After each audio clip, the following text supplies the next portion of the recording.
Bonjour à tous, bienvenue à l'église Elim. Nous sommes heureux de vous revoir ce dimanche matin pour célébrer notre Dieu, l'adorer et vraiment lui apporter nos reconnaissances pour tous ses bienfaits durant la semaine. Nous allons prier et lui remettre ces moments entre ses mains. Amen. Seigneur Dieu de grâce, Dieu d'amour, nous t'apportons nos reconnaissances, nos louanges, nos remerciements parce que toi seul en es digne. Merci mon Dieu pour ta fidélité envers nous chaque jour de la semaine. Merci pour tes bénédictions sur notre pays, sur notre église, sur notre famille en Christ et notre famille aussi, Seigneur. Nous te disons merci, Seigneur, pour tant de grâce, tant d'amour envers chacun d'entre nous. Tu mérites la louange, la reconnaissance et l'amour de notre cœur, Seigneur. Sois glorifié, béni en ce moment. Dirige et conduis ces instants, Seigneur. Que toi, tu sois à l'honneur en tout temps, dans le nom précieux de Jésus. Amen. Amen. Amen. Nous allons chanter, célébrer notre Seigneur avec notre force en lui. Soyez bénis. Merci, ma sœur. Alléluia. Soyez les bienvenus à l'église Elim. Je suis très heureux que vous soyez parmi nous ce matin. Nous allons tous nous lever pour louer notre Seigneur par les adorations, par les chants. Alléluia. Merci, Seigneur. Amen. Alléluia.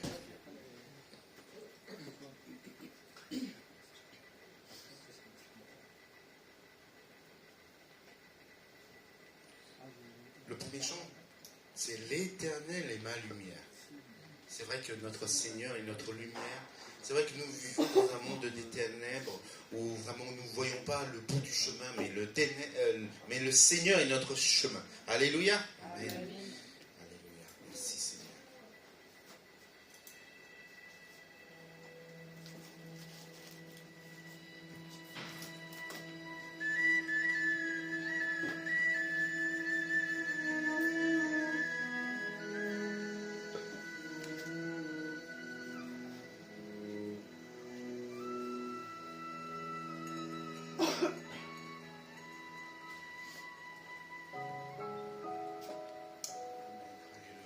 Merci Seigneur. Alléluia.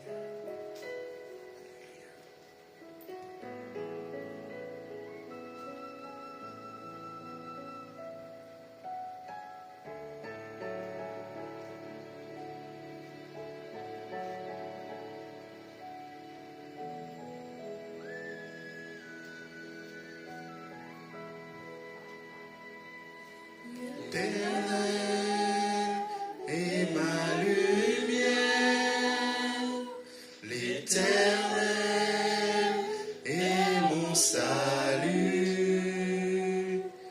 Il est le défenseur de ma vie. De qui aurais-je peur? L'Éternel est mon bouclier, il est ma haute retraite, il est le défenseur de ma vie. De qui aurais-je peur? J'ai demandé à habiter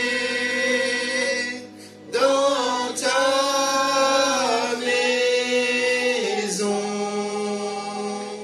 pour toute ma vie, dans la présence de l'Éternel, à contempler ta beauté. J'ai demandé à habiter dans ta maison pour toute ma vie, dans la présence de l'Éternel, à contempler ta présence.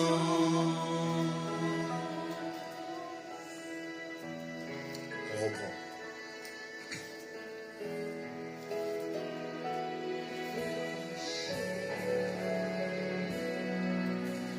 L'Éternel est ma lumière, l'Éternel est mon salut. Il est le défenseur de ma vie. De qui aurais-je peur? L'Éternel est mon bouclier, il est ma haute retraite, il est le défenseur de ma vie. De qui aurais-je peur? J'ai demandé à habiter dans ta maison pour toute ma vie, dans la présence de l'Éternel, à contempler ta beauté. J'ai demandé à habiter dans ta maison pour toute ma vie, dans la présence de l'Éternel, à contempler ta présence. J'ai demandé à habiter dans ta maison pour toute ma vie, dans la présence de l'Éternel, à contempler ta beauté. J'ai demandé à habiter dans ta maison pour toute ma vie, dans la présence de l'Éternel, à contempler ta présence. Alléluia. Merci pour ta présence encore, Seigneur. Merci pour ce matin, parce que tu es là, présent parmi nous. Merci, Seigneur. Alléluia.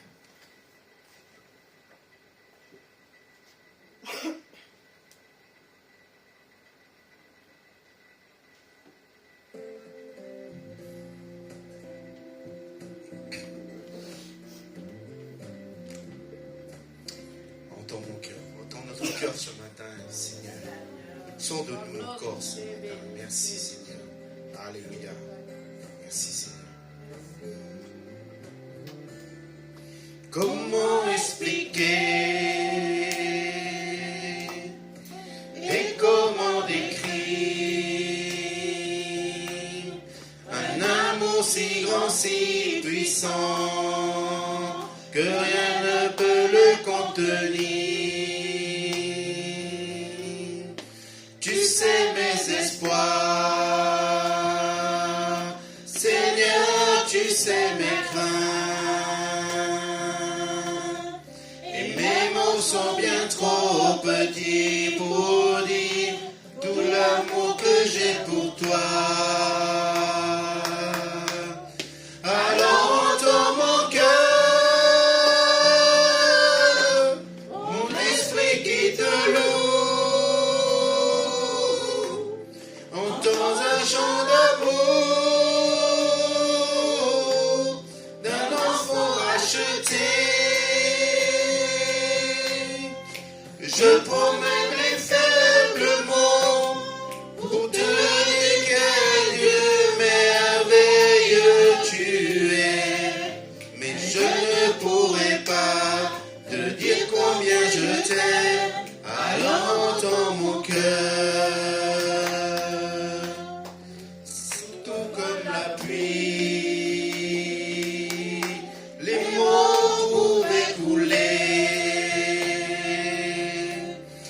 si j'avais l'éternité, je ne pourrais pas l'exprimer. Mais dans les batteurs de mon cœur, tu entendras toujours.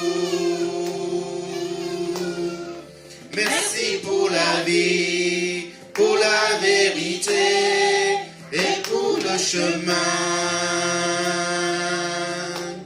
Alors entends mon cœur, mon esprit qui te loue.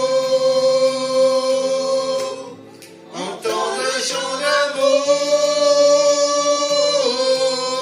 d'un enfant racheté.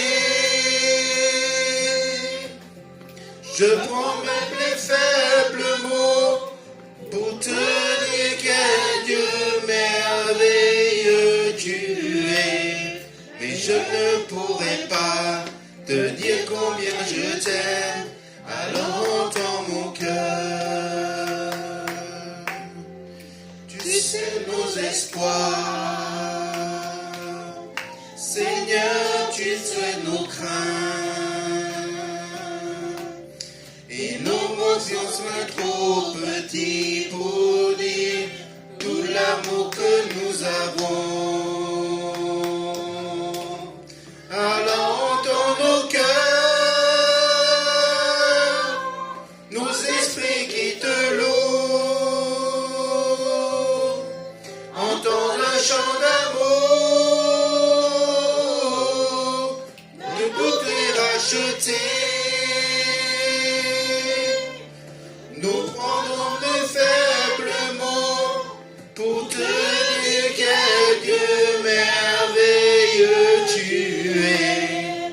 Nous ne pourrons pas te dire tout notre amour.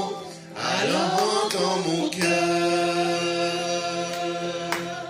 Alors entends mon cœur, mon esprit qui te loue.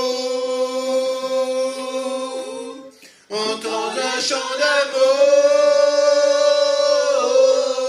d'un enfant racheté. Je prends même les faibles mots pour te dire quel Dieu merveilleux tu es. Mais je ne pourrai pas te dire combien je t'aime. Alors entends mon cœur. Mais je ne pourrai pas te dire combien je t'aime. Alors entends mon cœur. Entends nos cœurs, entends nos esprits ce matin, Seigneur. Nous te déposons tous nos fardeaux au pied de la croix, Seigneur. Seigneur, que tu puisses nous sonder encore ce matin. Sonde-nous, renouvelle-nous encore à nouveau en toi, Seigneur. Merci, Jésus. Alléluia. Merci. Seigneur, tu as fait tout pour moi, Seigneur. Tu as pris nos fautes, nos péchés, nos iniquités sur la croix, Seigneur. Nous méritions cette condamnation, mais tu as pris notre place. Tu t'es substitué à nous, Seigneur. Merci encore, Seigneur, pour tous les bienfaits. Alléluia.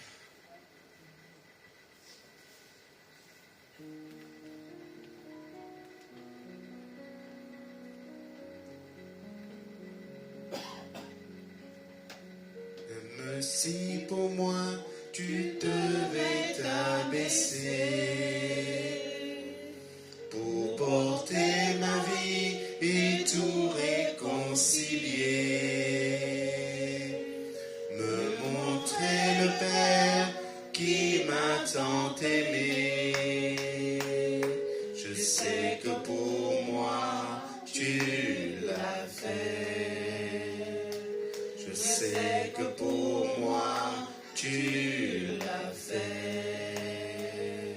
Même si tu devais quitter toute gloire, venir t'incarner, épouser notre histoire, au cœur de chaque homme déposer l'espoir. Je sais que pour moi tu l'as fait. Je sais que pour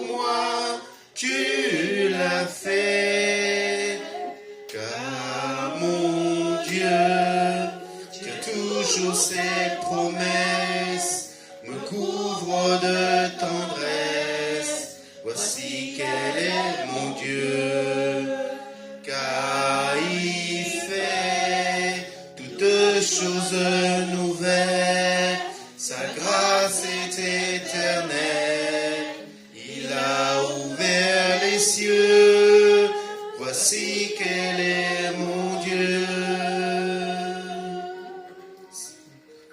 Devenez ton fardeau, le poids de ce monde oublié dans le tombeau, pour essuyer toute larme et tout sanglot.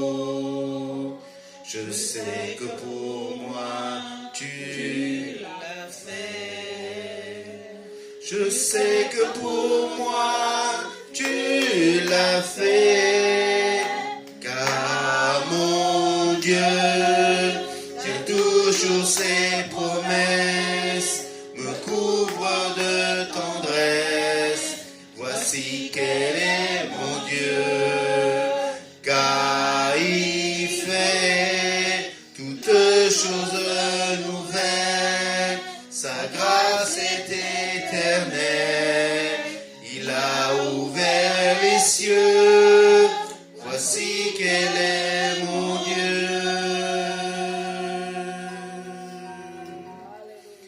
Même si ta vie devrait être oubliée, en prenant la place du serviteur caché, pour que je revive ta fidélité, je sais que pour moi tu l'as fait. Je sais que pour moi tu l'as fait. Car mon Dieu tient toujours ses promesses, me couvre de tendresse. Voici quel est mon Dieu, car il fait toutes choses nouvelles. Sa grâce est éternelle, il a ouvert les cieux. Voici quel est mon Dieu. Car mon Dieu tient toujours ses promesses, me couvre de tendresse. Voici quel est mon Dieu. Voici quel est mon Dieu. Voici quel est mon Dieu. Alléluia. Merci Seigneur. Nous avons loué notre Seigneur par l'adoration des chants. C'est le moment de louer notre Seigneur par l'adoration des offrandes. C'est important en tant qu'enfant de Dieu de donner, que cette bonne nouvelle soit pas seulement pour nous qui sommes ses enfants, et que, parce que notre Seigneur aime tous ses enfants, et que cet argent récolté puisse servir pour l'avancement de son royaume. Amen. Alléluia. Je vais prier pour... je demande à la personne de l'accueil de passer dans les rangs si vous avez quelque chose à donner pour le royaume de Dieu. Nous allons rechanter le premier chant. L'Éternel est ma lumière. Amen. Alléluia. L'Éternel est ma lumière. L'Éternel est mon salut. Il est le défenseur de ma vie. De qui aurais-je peur? L'Éternel est mon bouclier, il est ma haute retraite,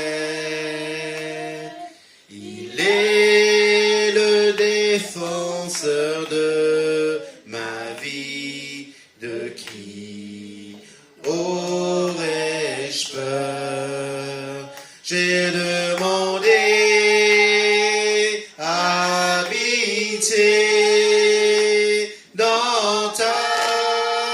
maison pour toute ma vie, dans la présence de l'Éternel, à contempler ta beauté.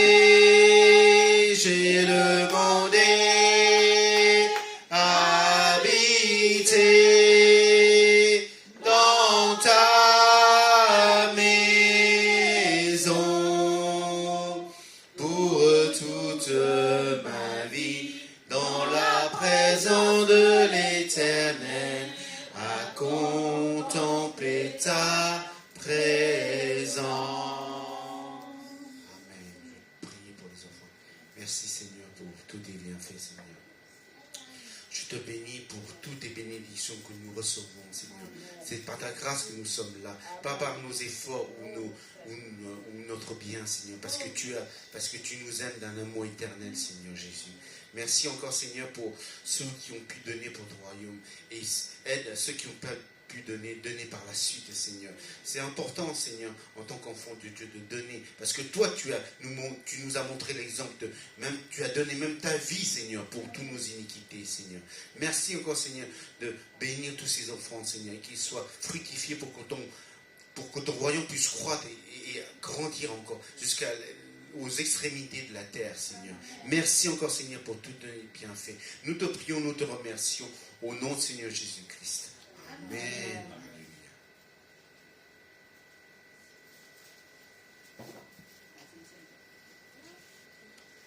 Comme aujourd'hui, on est le premier dimanche du mois de juillet, nous allons célébrer la Sainte Seine, qui nous mémore le sacrifice de Jésus pour toutes nos iniquités.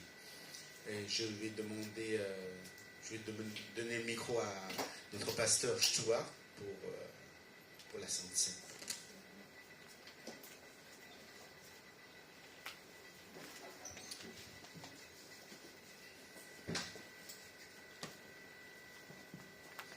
Bonjour à tous.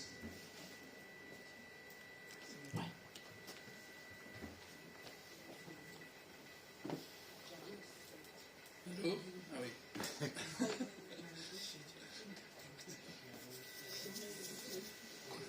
Voilà, bonjour à ceux que j'ai déjà dit, bonjour à ceux qui nous suivent de loin, bonjour à ceux qui sont arrivés.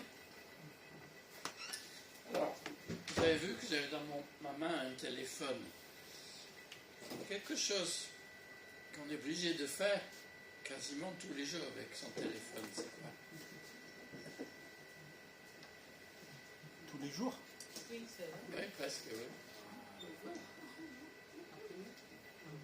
Recharger, là? Charger la batterie. Ah, ok. Oui. C'est un geste nécessaire, sinon votre téléphone, vous ne pouvez pas l'utiliser.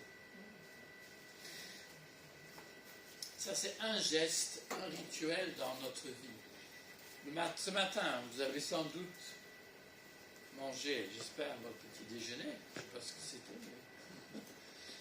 Mais vous vous êtes lavé, vous avez lavé les dents. C'est des choses qu'on fait tous les jours. Ça se répète.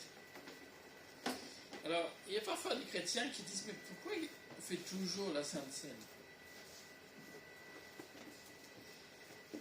C'est notre Seigneur qui nous l'a donné. Mais c'est aussi en quelque sorte pour recharger nos batteries. On n'est baptisé qu'une fois, pour montrer qu'on appartient à notre Seigneur Jésus-Christ. Mais la scène, c'est... Moi j'aime bien l'image, on a parlé de l'Éternel et ma lumière, et c'est pour cela que nous pouvons marcher sans peur. Je ne sais pas si vous aimez la randonnée, mais si vous marchez toute la journée, vous êtes content d'arriver le soir au refuge et de manger quelque chose. Cette table, c'est comme un refuge. C'est là où on va manger. Jésus a dit lui-même, je suis le pain vivant et je donne ma chair pour la vie du monde. Bien sûr, nous les comprenons cela, comme a dit Jésus dans le même passage, comme des paroles de vie, des paroles spirituelles. C'est par la foi que nous recevons ce pain et cette coupe en signe de son corps et de son alliance faite par son sang. Et la fois dernière, je crois que je vous ai rappelé un passage aussi, et c'est assez bien pour l'été. Jésus a accueilli comme le ressuscité à sa table. Il était sur la plage. Et ils ont fait un petit déjeuner sur la plage, sans doute du poisson grillé. Alors je ne sais pas si c'est les sardines, hein, mais bon, peu importe. Hein. Mais vous imaginez, vous allez... Pierre, il avait travaillé toute la nuit probablement, puis ils n'ont pas attrapé grand-chose. Vous avez travaillé, la plupart d'entre vous, toute la semaine.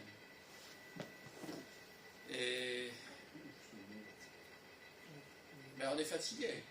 Hein? C'est la période de l'année où on se dit que les vacances arrivent, qu'on ne parte ou pas, mais on a besoin de ce moment pour recharger les batteries. Donc c'est ma prière ce matin, qu'en prenant ce pain et cette coupe ensemble, nous allons nous recharger nos batteries avec notre Seigneur. Car dans la nuit où il fut livré, il a pris du pain. Après avoir rendu grâce, il le donna à ses disciples en disant « Ceci est mon corps donné pour vous ». Et à la fin du repas, il a pris une coupe. Et après avoir rendu grâce, il l'a donnée à ses disciples en disant « Cette coupe est la nouvelle alliance faite par mon sang. Prenez et mangez, prenez et buvez. » Prions un instant pour nous préparer pour ce moment.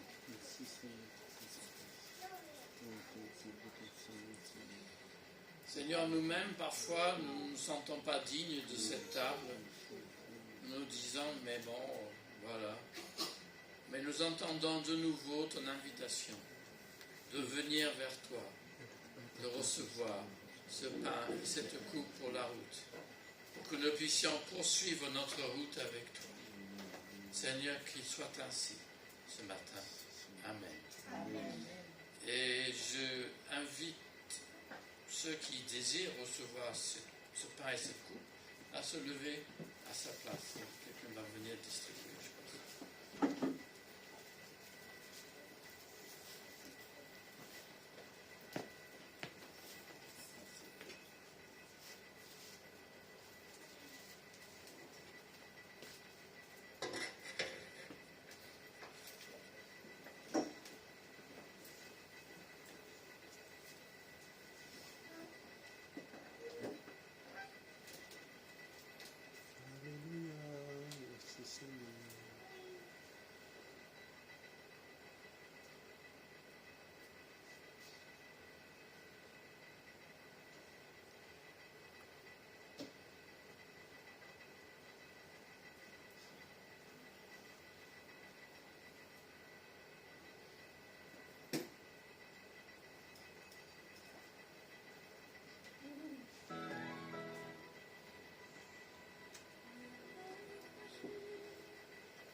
Nous qui formons un seul corps, parce que nous prenons tous ensemble le même pain. Merci, Prenez, Seigneur. mangez. Merci Seigneur.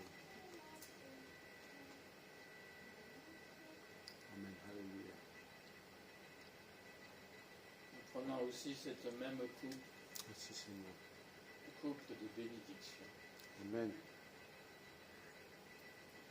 Amen. Alléluia.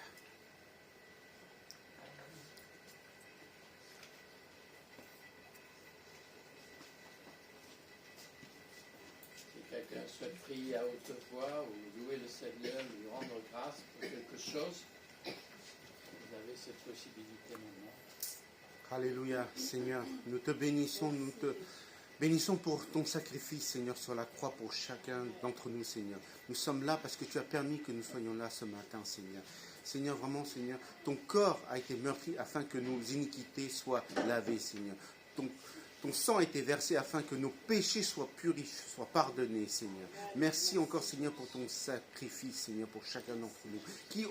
Qui, à part toi, aurait pu se sacrifier de sa propre personne pour chacun de ses enfants, Seigneur. Nous te remercions, nous te prions pour tous tes bienfaits que tu nous donnes, Seigneur. Merci encore, Seigneur. Nous voulons encore nous mémorer, Seigneur, de ton sacrifice, de ton vivant pour chacun d'entre nous, Seigneur. Merci encore, Père éternel.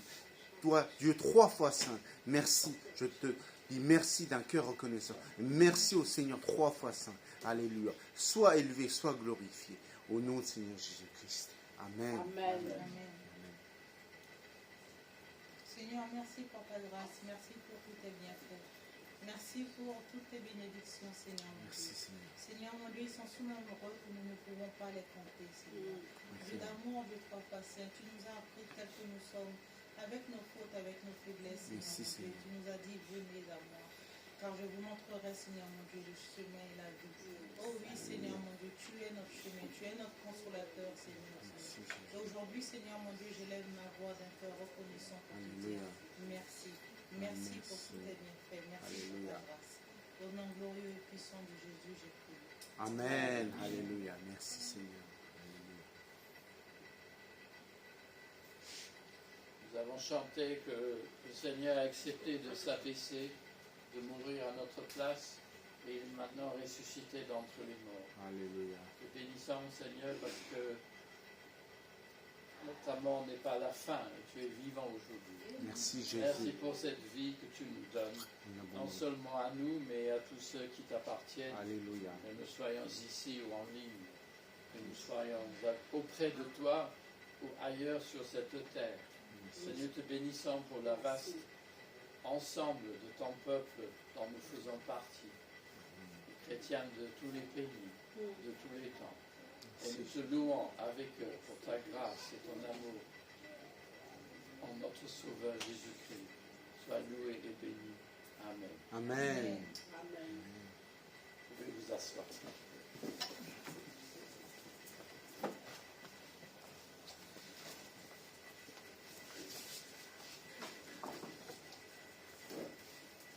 Vous êtes encore les bienvenus au sein de l'église Elim et nous sommes heureux de vous retrouver, que vous soyez en présentiel ou en distanciel. La maison du Seigneur est ouverte pour chacun d'entre vous et vous êtes les bienvenus à nouveau au sein de l'église Elim, qui est une église des nations, dont la devise est d'aimer Dieu, d'aimer la famille de Dieu et de servir les autres. Nous avons des rendez-vous durant la semaine, le vendredi, pour notre temps de prière, en présentiel ici à l'église, à Campo Formio, dès 19h, et aussi par le biais de Zoom, pour ceux et celles qui ne peuvent pas participer en présentiel. Les prochains rendez-vous, je pense avoir fait le tour pour les rendez-vous de l'église. Ah, j'oubliais, dimanche prochain, c'est un jour important administratif pour l'église Elim. C'est le jour où nous allons effectuer l'assemblée générale. Donc, vous êtes les bienvenus afin de participer. Et nous aurons aussi nos pasteurs John et Rebecca qui seront présents. Et Cathy aussi sera de retour à l'église Elim. Donc, nous avons beaucoup de personnes que nous allons revoir avec joie et plaisir, tant qu'au moment du culte, mais aussi après notre temps d'agape. Voilà. Oui, Sylviane. On va fêter tous les disciples de l'église. Voilà. Il n'y a pas de distinction père-mère, mais vous êtes tous des enfants de Dieu, des disciples de Jésus. Et à l'église Elim, nous fêtons toujours les disciples de Jésus. Voilà, sans distinction père ou mère, mais nous sommes encore les enfants du Seigneur. Et voilà, nous allons bientôt commencer ce parcours des Jeux Olympiques. Donc, ici à l'église, il y a, je crois, 3 ou 4 églises qui participent activement à ce programme. Et nous vous invitons à vous inscrire sur un lien que Cathy a envoyé sur le groupe, si vous pouvez tenir une permanence durant la semaine. Parce que l'église sera ouverte afin de permettre aux touristes, aux chrétiens aussi qui sont dans le quartier, à venir pour louer Dieu, pour prier. Donc, pour cela, il faut de la main-d'œuvre. Et on compte sur vous pour participer à un temps. Si vous pouvez le matin ou l'après-midi, c'est tout à fait appréciable. Donc vous signalez sur le lien si vous pouvez être présent le matin ou l'après-midi pour assurer la permanence à l'église. Voilà. Donc c'est ça. Donc les créneaux de 13h à 17h et de 17h à 20h30. Donc vous avez le temps, et le samedi 13h 20h30. Donc ça vous donne le temps pour pouvoir participer, même une matinée ou une après-midi. Vous pouvez même faire 1 heure, 2 heures. Oui, après on ne fixe pas. Voilà. C'est vraiment, on souhaite que vous soyez actifs aussi pour ce parcours des Jeux Olympiques à l'église Elim. Donc les églises qui participent, donc Elim, porte étroite, porte ouverte. Et l'organisateur, c'est International Mission Board. Oui, voilà, Voilà, c'est une église américaine. Donc, soyez nombreux pour participer à ce programme. Nous avons fait le tour des annonces. Je vais laisser la place au pasteur Surat pour partager la parole du Seigneur avec nous. Soyez bénis.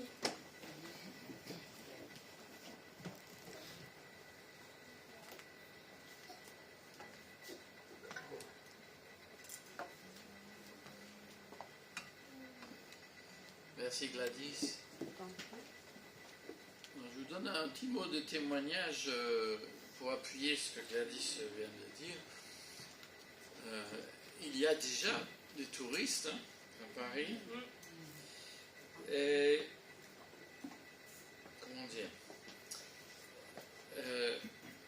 ne soyez pas surpris que vous pouvez faire quelque chose pour le Seigneur. Alors, je vous raconte ce qui m'est arrivé. Bon, ce matin, j'ai guidé 2 personnes à la station Bercy qui se trompaient de chemin. Et l'autre jour, j'étais dans le métro. J'entendais des gens parler. C'était des Américains, je les entendais parler. Et alors, je sais pas, j'ai dû dire bonjour ou quelque chose en arabe, non,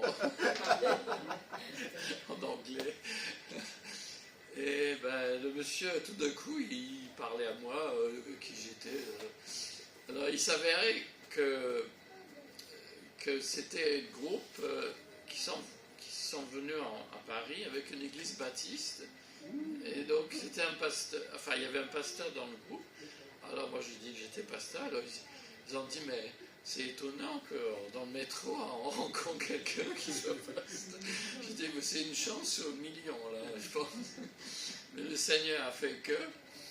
Et alors, ils ont dit, mais ils ne savaient pas trop aller pour les églises, donc je leur ai donné une adresse. Donc, c'est pour dire qu'on ne sait pas. Vous pouvez être utile à quelqu'un, tout simplement. Voilà, alors nous arrivons, d'abord, alors le parcours du combattant, j'espère que ce n'est pas les réunions pour les Jeux Olympiques. Merci à Mélissa qui a fait les PowerPoint avec le peu que je lui ai ordonné.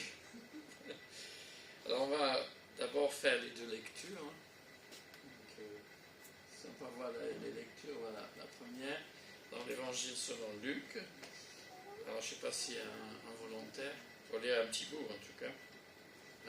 Si oui, lisez lentement, prenez votre temps. Comme ça, vous le lirez très bien. Soyez prêts à agir, les manches retroussées et vos lampes allumées. Soyez comme des serviteurs qui attendent leur maître au moment où il va revenir d'un mariage, afin de lui ouvrir la porte dès qu'il arrivera et frappera. Heureux ces serviteurs que le maître, à son arrivée, trouvera éveillés. Je vous le déclare, c'est la vérité. Il retroussera ses manches, les fera prendre place à table et viendra les servir. S'il revient à minuit, ou même plus tard encore, et qu'il les trouve éveillés, heureux sont-ils.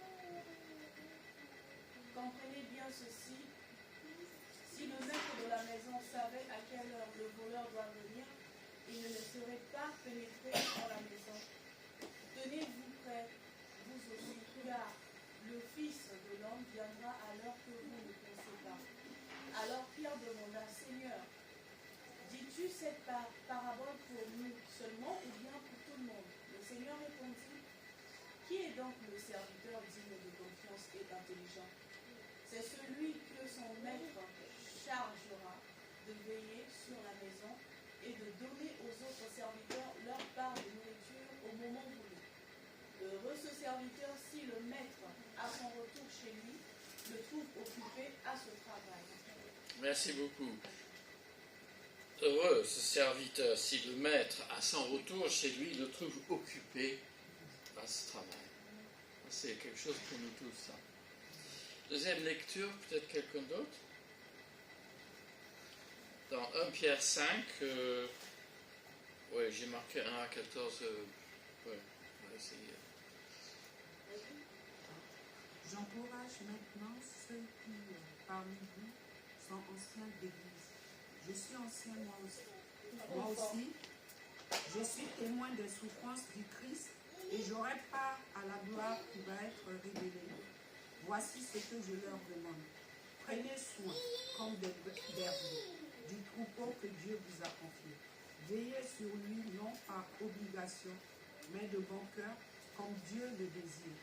Agissez non par désir de vous enrichir, mais avec ardeur. Ne cherchez pas à dominer ceux qui ont été confiés à votre garde, mais soyez des modèles pour les troupeaux. Amen. Quelqu'un d'autre? Et quand le chef des quartiers paraîtra, vous recevrez la couronne glorieuse qui ne perdra jamais son éclat. De même, jeunes gens, soyez soumis à ceux qui sont plus âgés que vous. Et vous tous, revêtez-vous d'humilité dans vos rapports les uns avec les autres, car l'Écriture déclare. Dieu s'oppose aux orgueilleux, mais il traite les humbles avec bienveillance. Courbez-vous donc humblement sous la main puissante de Dieu, afin qu'il vous élève au moment qu'il a fixé. Déchargez-vous sur lui de tous vos soucis, car il prend soin de vous.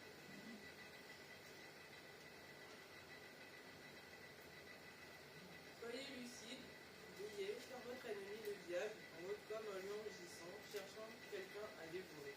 Résistez-lui en demeurant ferme dans la foi. Rappelez-vous que vos frères et vos sœurs dans le monde entier endurent les mêmes souffrances. Vous aurez à souffrir encore un peu de temps, mais Dieu, source de toute grâce, vous a appelé à participer à sa gloire éternelle en union avec Jésus-Christ. Lui-même vous perfectionnera, vous affermira, vous fortifiera et vous établira sur de solides fondations. À lui soit la puissance pour toujours. Amen. Je vous ai écrit cette courte lettre avec l'aide de Sylvain que je considère comme un frère fidèle. Je l'ai fait pour vous encourager et pour attester que c'est à la véritable grâce de Dieu que vous êtes attachés. La communauté qui est ici, à Babylone, et que Dieu a choisi comme vous adresse ces salutations ainsi que Marc, mon enfant. Saluez-vous les uns les autres avec affection comme des frères et des sœurs. Que la paix vous soit donnée à vous tous qui appartenez au Christ. Amen. Merci à tous les lecteurs et lectrices. Priez. Seigneur, aide-nous à retirer quelque chose de tout cela pour nous ce matin. Merci pour ta parole qui est là pour recharger les batteries de ton Église, pour nous aider à prendre ce parcours et de continuer jusqu'au bout. Seigneur, nous avons besoin de ton aide ce matin. Que tu nous parles toi-même à chacun. Au nom, par ton nom saint et pour ta gloire. Amen. Amen. Voilà. Pour les parents, c'est la fin de l'année scolaire. Hein? Ouf! Et les fêtes, il y en a pas mal sans doute. Hein? L'école, la fête de la musique, puis il y a eu pour certains des examens, le brevet, enfin un tas de choses. C'est une période très très chargée. La fin du mois de juin. Alors ça sent un peu les vacances à Paris ce matin. On commence à voir beaucoup de touristes. Et puis pour certains, il fallait faire leur procuration, s'ils ne sont pas là. Et puis aujourd'hui, oui, il faut encore voter. C'est la troisième fois pour moi cette semaine. Ah oui, vous avez voté en Angleterre. J'ai voté en Angleterre aussi. Voilà. Pour la première fois depuis pas mal d'années. Ils ont changé la loi pour que puisse le faire. Normalement, il fallait habiter dans le pays de moins... enfin, on va aller dans le détail. Il fallait habiter dans le pays au moins dans les 15 dernières années. Alors, dernier chapitre, ouf, vous êtes content, que ça finisse, de cette lettre, la première de Pierre.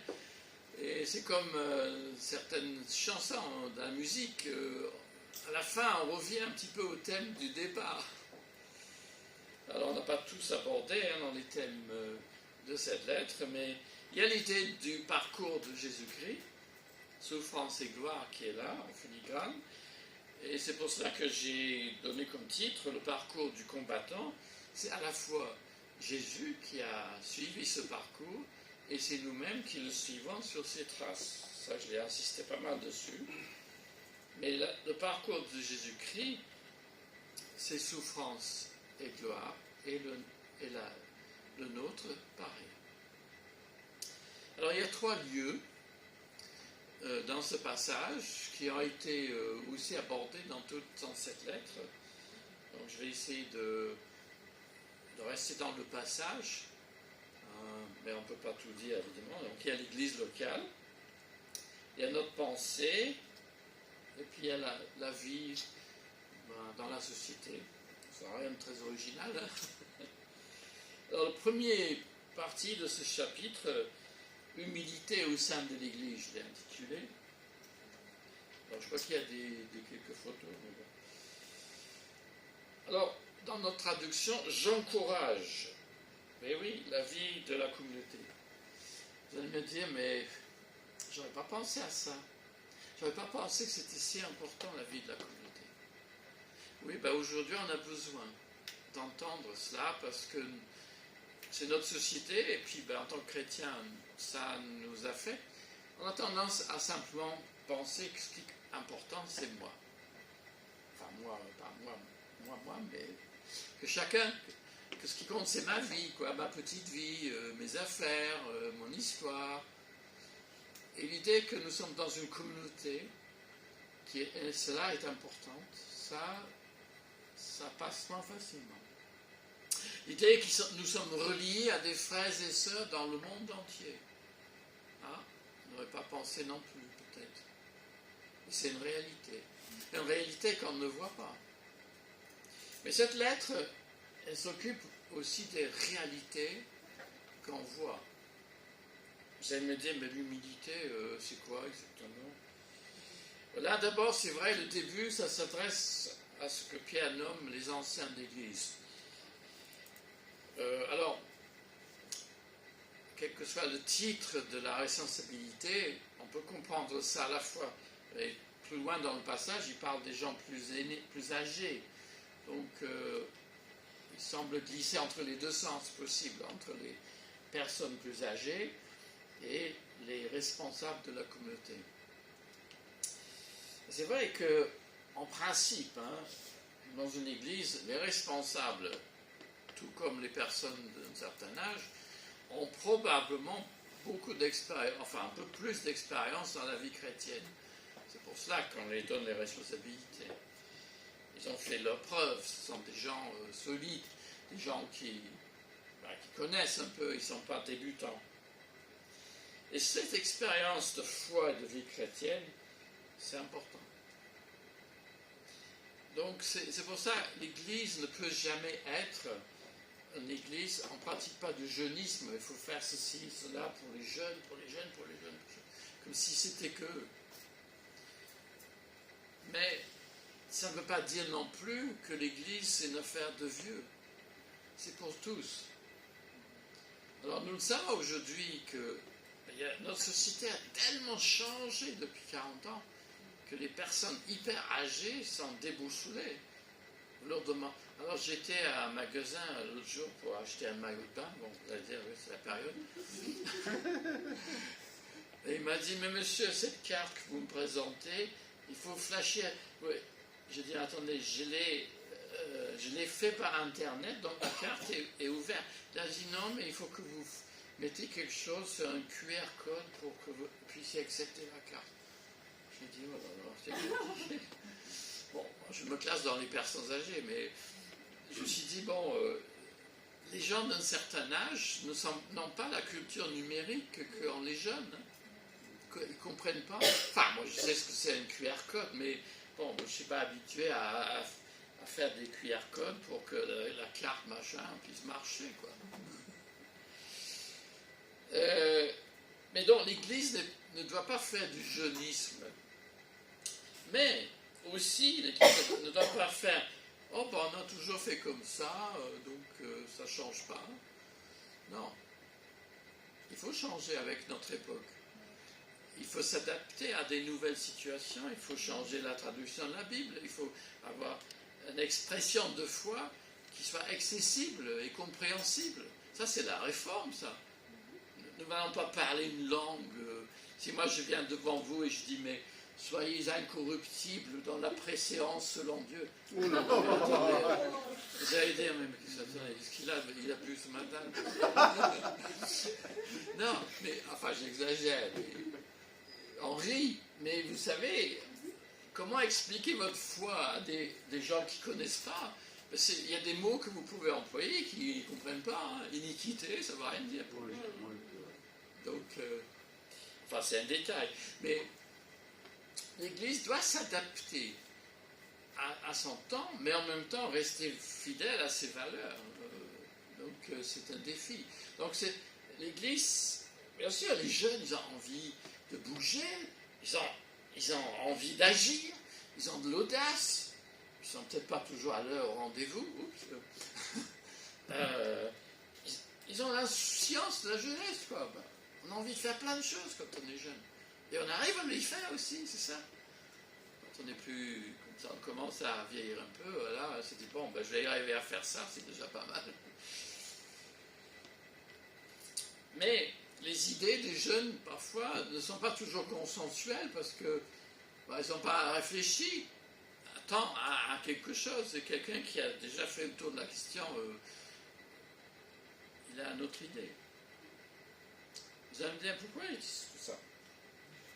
Parce que, enfin, être humble, ce n'est pas disparaître de la scène. Ce n'est pas se raser les murs et se dire, ben, moi je ne suis pas important, donc être humble, donc je m'efface, quoi, je ne fais rien. Non, c'est pas ça, être humble. Là, c'est les rapports entre les anciens, les aînés, ou les responsables de l'Église et les jeunes. C'est le thème qu'on a vu dans cette lettre de la soumission. Mais qu'est-ce qu'il dit, Pierre? Il dit, mais c'est l'humilité. Mais l'humilité, bon, on en parle, hein, même les politiques en parlent, mais certes, ce n'est pas simplement penser à son ego, mais c'est plutôt accepter qu'on écoute les autres, qu'on n'agit pas par obligation. Ça, j'ai bien aimé. Pas par obligation, mais avec ardeur, mais de bon cœur. Et bien, dans l'Église, parfois, on a des petites choses à faire, hein, parfois on se dit, ouais, mais il faut faire ça. Puis bon, il y a des jours où on n'a pas envie. Ce n'est pas une obligation, mais on le fait de bon cœur. Parce qu'on s'est engagé à le faire. Mais, ce qui va de pair avec ça dans l'Église, il faut toujours mettre, et c'est bon pour les pasteurs aussi, une limite dans le temps à un engagement. Il ne faut pas demander aux gens, bon, vous allez venir faire le café ce matin, et bien, les gens, vous savez ce qui fait peur aux gens? Ben, ils pensent, mais même si je dois faire le café dans cette église pour le reste de ma vie, on ne le dit pas. Mais pour cette nouvelle année, enfin en septembre, on peut dire ça. Est-ce que vous accepterez de faire ça pour cette année? Vous voyez? Là, il y a une limite. Donc, c'est plus facile de s'engager. Parce qu'après, on peut s'arrêter ou on peut continuer. Vous sentez la différence? C'est important parce que c'est respecter l'autre. C'est ne pas l'enfermer en quelque chose. Et c'est lui laisser aussi évoluer. Peut-être l'année après, il va non seulement faire le café, mais apporter des gâteaux. Et, je prends un exemple un peu banal, mais nous avons besoin d'être encouragés. Et nous avons besoin de sentir que on ne nous exploite pas. Mais en même temps, qu'on agit de bon cœur, parce qu'on le fait pour le Seigneur dans la communauté. Et c'est ça, cette humilité, c'est d'accepter de faire ce qu'on a à faire. Parce que pour qu'une église tourne, mais vous allez voir, votre assemblée générale, il y a 1001 choses à faire il y a des gens qui sont plus aptes à faire les comptes, mais d'autres peuvent apprendre aussi à le faire. Alors souvent on dit, ouais, c'est administratif, c'est pas très important. Si, c'est un don spirituel, l'administration. Diriger une église, c'est un don. C'est un métier aussi, si vous voulez, mais il y a des dons qu'il faut cultiver. Bon, parfois on dit, j'ai pas ce don-là, donc je fais rien, moi. J'ai pas de don, moi, le Seigneur il m'a oublié. Le jour où il m'a recréé, il a passé côté. Mais non. Il vous a donné quelque chose. Il y a un domaine dans l'Église, il y a des choses qu'on peut faire, que tout le monde peut faire. Enfin, j'ai dû expliquer à faire marcher mon cafetier à mon fils cette semaine, parce que à 7 h du matin, j'avais du mal à lui expliquer. Lui, il n'arrivait pas. Bon, ça c'est... Oui, hein. Mais il y a des choses dans la vie qui ne sont pas difficiles, que presque tout le monde peut faire.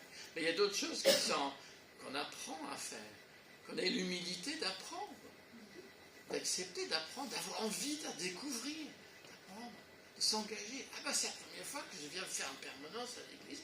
Voilà, comment ça va se passer? Il faut que je parle arabe, anglais ou quoi? Qu'est-ce que je dois faire? Non, il faut juste être là et puis savoir accueillir les gens. Oui, si on n'a jamais fait, on peut être un peu appréhendé un petit peu. Qu'est-ce que je fais s'il y a une bande de jeunes qui arrivent à 20 et que... dites votre peur, dites votre appréhension. Et donc comme ça, l'autre celui responsable dans l'église va essayer de vous apaiser, de vous expliquer. Il faut se parler et il faut s'écouter. C'est ça l'humilité. C'est pas simplement comme ça. Hein. Alors, l'apôtre Pierre, quand même, c'est un numéro, lui. Hein. C'est un bouillant. Hein. Mais même dans le passage, c'est pour ça un peu que j'ai choisi, ou pas seulement, mais l'autre passage dans l'Évangile, qui est-ce qui a posé une question à Jésus? Pierre, bien sûr. Seigneur, la parabole, c'était pour nous ou pour tout le monde? Il ne peut pas se taire, celui-là, un peu. Alors maintenant, qu'est-ce qu'il dit? Il s'en rattrape. Courbez-vous donc humblement sous la main puissante de Dieu. Lui qui était bouillant, il a appris que, il y a un moment pour reconnaître qu'ensemble, dans un sens, on n'est rien, mais dans un autre, on a tout reçu. Donc l'humilité, c'est accepter que l'autre peut chanter mieux que moi,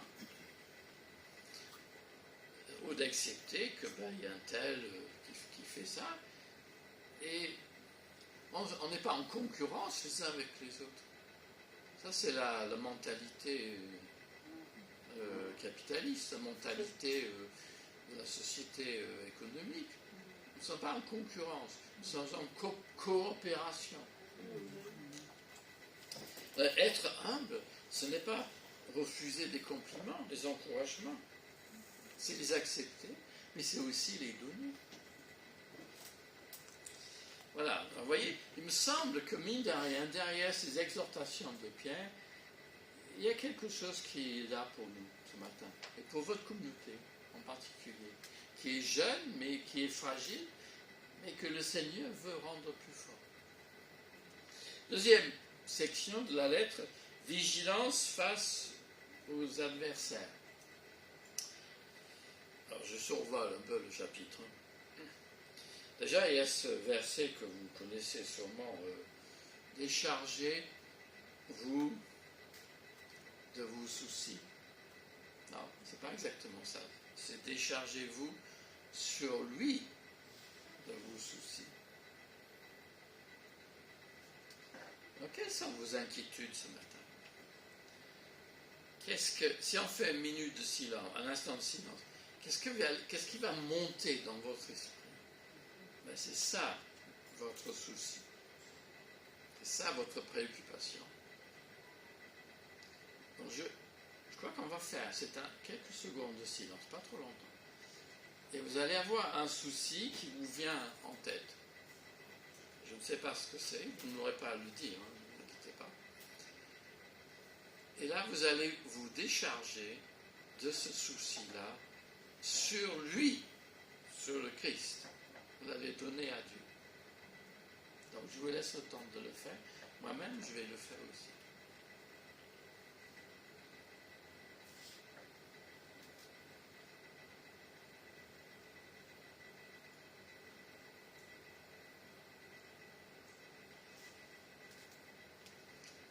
Ça fait du bien, non?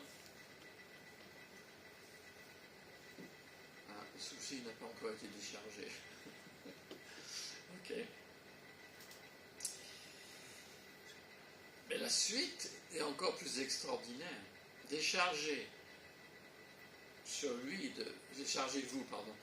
lui de votre souci, car il prend soin de vous. Ah.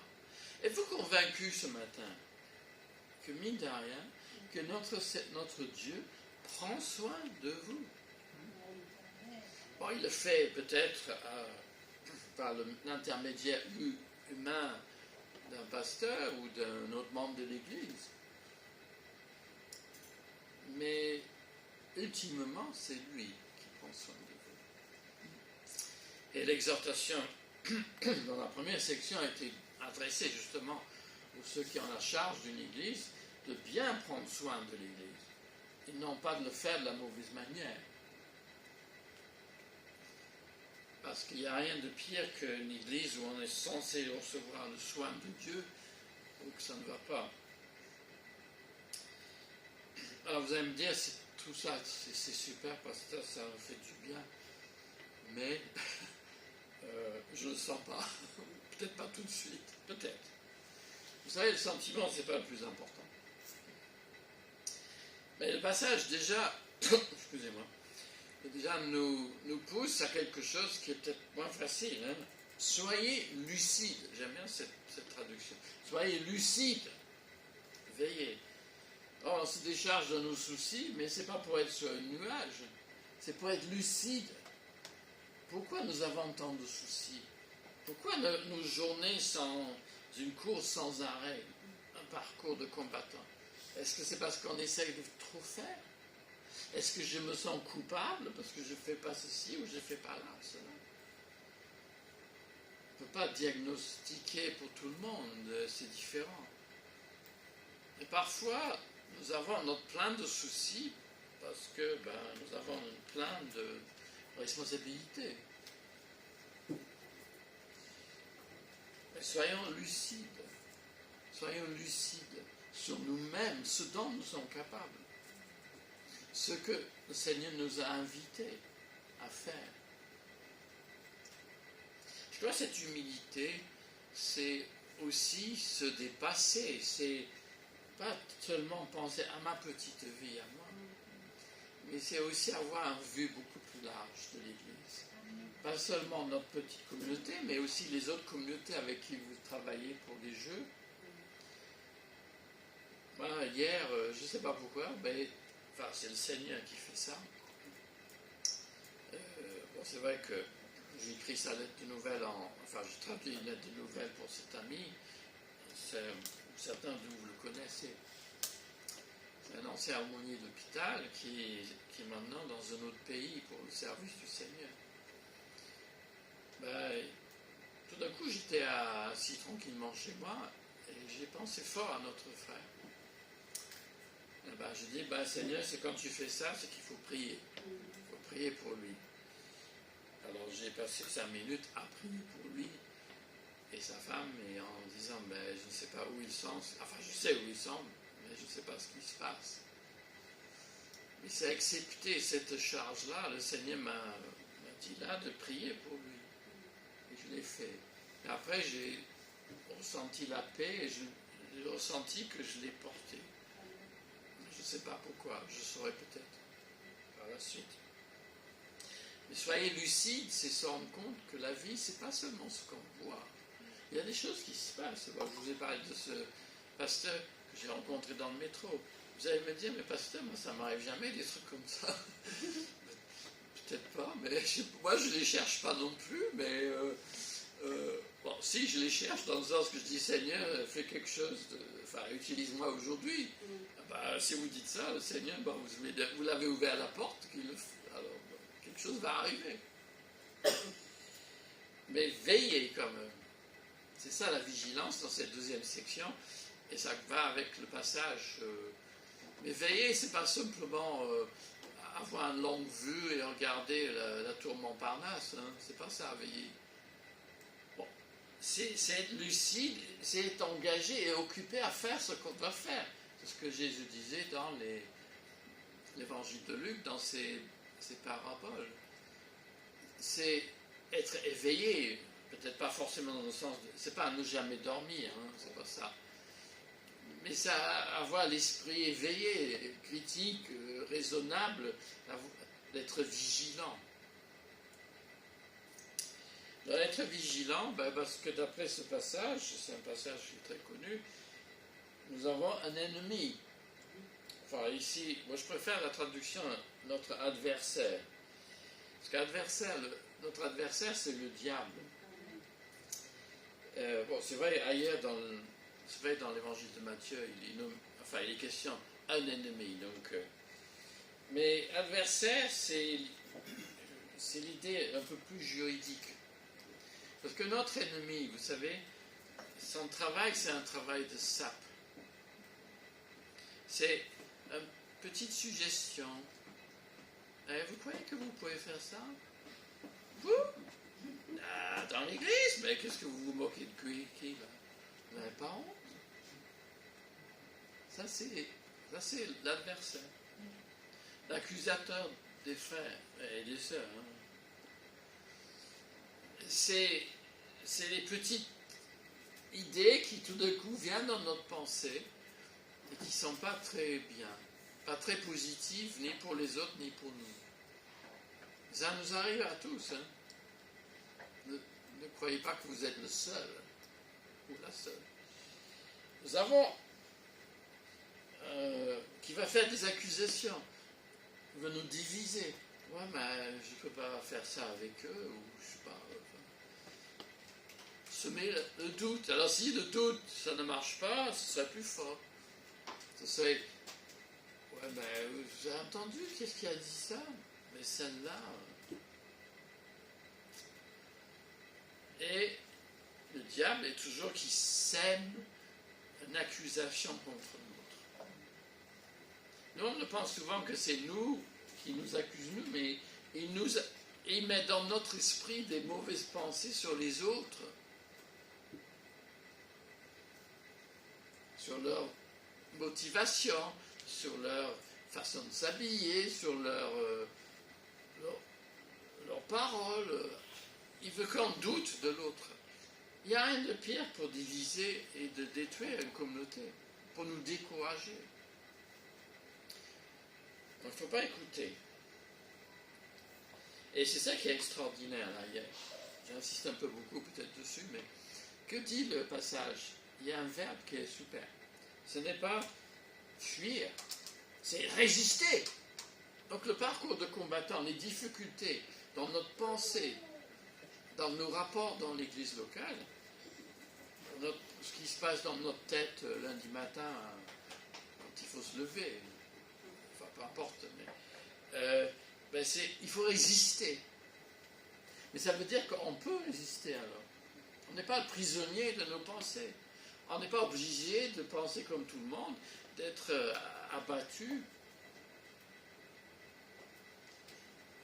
Il y a un ancien député, je crois qu'il a été, je ne vais pas citer le nom parce que ça n'a pas d'importance, mais il a dit, oui, je suis battu, mais pas abattu. J'ai trouvé ça bien tourné. Ben, nous, on peut être battus par moments, mais que le Seigneur ne nous laisse pas être abattus. Amen. Donc, saisir le rôle de l'ennemi, qui est quelqu'un qui cherche à nous détourner du but, afin de mieux parcourir notre parcours de combattant. Vous allez me dire, oui, ben, tout ça, oui. Et troisième gros point, c'est confiance en Dieu dans l'épreuve, et même si ce n'est pas dans l'épreuve. Parce que Dieu prend soin de nous, a dit le passage. Et verset 2, alors c'est la mauvaise nouvelle. Vous aurez à souffrir encore un peu de temps. C'est toujours pour les Anglais, un peu de temps. Et la bonne nouvelle, mais Dieu, source de toute grâce, vous a appelé à participer à sa gloire éternelle dans l'union avec Jésus-Christ. Vous allez souffrir un peu, mais Dieu qui est la source de toute grâce, ça veut dire quoi? Ça veut dire que toute grâce, ça veut dire que Dieu est à la hauteur de chaque situation. Il vous donne ce qu'il vous faut pour chaque situation. Il est la source de toute grâce. Parce qu'il vous a appelé. Et vous avez une destination. Vous êtes non seulement appelé à souffrir, mais vous êtes appelé à participer à sa gloire éternelle. Bon, c'est pas encore, d'accord. Mais cette idée que nous sommes en route, nous avons notre parcours.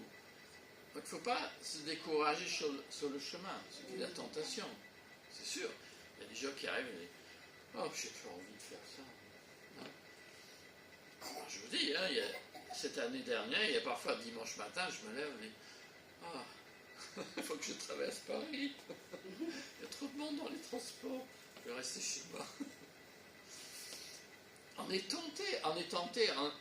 On peut se décourager nous-mêmes. On se décourage très vite parfois. Et que Dieu nous appelle à continuer, à résister, parce qu'il nous donne la source de toute grâce. Et qu'est-ce qu'il promet encore? Alors là, ce passage, si on allait plus loin dans le détail, c'est extraordinaire. Lui-même vous perfectionnera. Lui-même vous affirmera, vous fortifiera et vous établira sur de solides fondations. Pas demander plus. Là, il y a tout ce qu'il faut. Le Seigneur donc va faire tout cela pour nous, là où nous en sommes. Donc soyez encouragés à poursuivre la route. Et puis, il y a donc, c'est Dieu le Père qui fait tout cela parce qu'il prend soin de nous. Il est la source de toute grâce. C'est extraordinaire, cette parole. Alors, qu'est-ce qu'on peut dire en conclusion à tout cela? Peut-être que vous avez été un peu perdu dans mon raisonnement. Ben, tout d'un coup, il y a une prière éjaculatoire à Dieu le Père. À lui soit la puissance pour toujours. Amen. C'est parce que, pour faire confiance dans les épreuves, pour décharger, pour que nous puissions nous décharger sur lui de nos soucis, ben, on lui fait confiance, ça veut dire. On croit qu'il est souverain. Comme on dit aujourd'hui, qu'il garde contrôle, qu'il maîtrise le temps et le cours de l'histoire. Pas facile, ça. Mais nous le croyons souvent, en tout cas nous le disons. Ça ne veut pas dire que tout sera rose tous les jours, qu'il y aura des choses difficiles qui peuvent arriver, mais que Dieu est souverain et qu'on peut lui faire confiance qu'il mène l'histoire à sa fin. Beaucoup sont inquiets en France actuellement. Non, sans raison, je pense. Et en particulier si on n'est pas français de naissance, disons. Ce qui est mon cas aussi, hein. Moi je suis binational. Donc, nous sommes appelés ce matin à être lucides, à veiller, à demeurer fermes dans la foi, parce que nous croyons que Dieu est la source de toute grâce. Qu'il nous recharge nos batteries cet été pour son service, qui bénira votre assemblée générale, qui vous aidera dans ce que vous ferez pour lui en tant qu'Église et tout ça. Et le Seigneur continuera à construire son Église. et à vous encourager dans votre parcours. Qu'il en soit ainsi. Amen. Prions. Seigneur, tu connais chacun par notre nom. Tu sais ce dont nous avons besoin. S'il te plaît, aide-nous à te chercher, à prier, à chercher ta face, à te prier, jour après jour, et de trouver en toi notre sécurité, notre lumière, de savoir et d'apprendre à décharger sur toi tous nos soucis, pour la gloire et la venue de ton règne. Amen.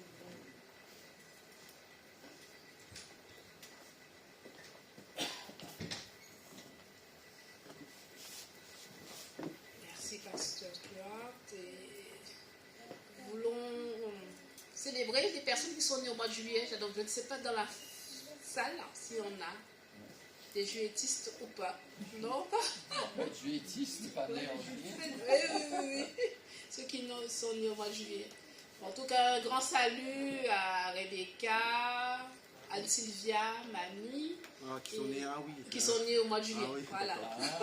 Bon, on va chanter pour eux. Si tu peux. Voilà. Vas-y, chante. Je donne pensée pour tous ces bien-aimés, que le Seigneur nous fortifie ensemble dans sa maison et vraiment dans la foi. Sinon, tu pries pour eux. Voilà. Donc, on va prier, d'accord, pour les sœurs qui sont nées au mois de juillet. Amen. Seigneur Dieu de gloire, nous voulons te remercier, mon Dieu, pour ta fidélité et ton amour envers chacun d'entre nous. Et remettre nos sœurs, Seigneur, qui sont nées au mois de juillet entre tes mains. Tu bénis notre sœur Rebecca, Mamie, ainsi que notre sœur Anne-Sylvia. Viens relever, mon Dieu, tous ceux et celles qui sont faibles. Viens guérir, viens restaurer, Seigneur, l'âme de tous ceux et celles, mon Dieu, qui souffrent, Seigneur. Nous savons qu'en toi, nous avons tout pleinement. Nous te disons merci encore pour ta grâce sur notre Église, sur nos frères et sœurs, dans le nom précieux de Jésus. Amen. Amen. Amen. Merci. Bon dimanche. Soyez bénis. Au revoir.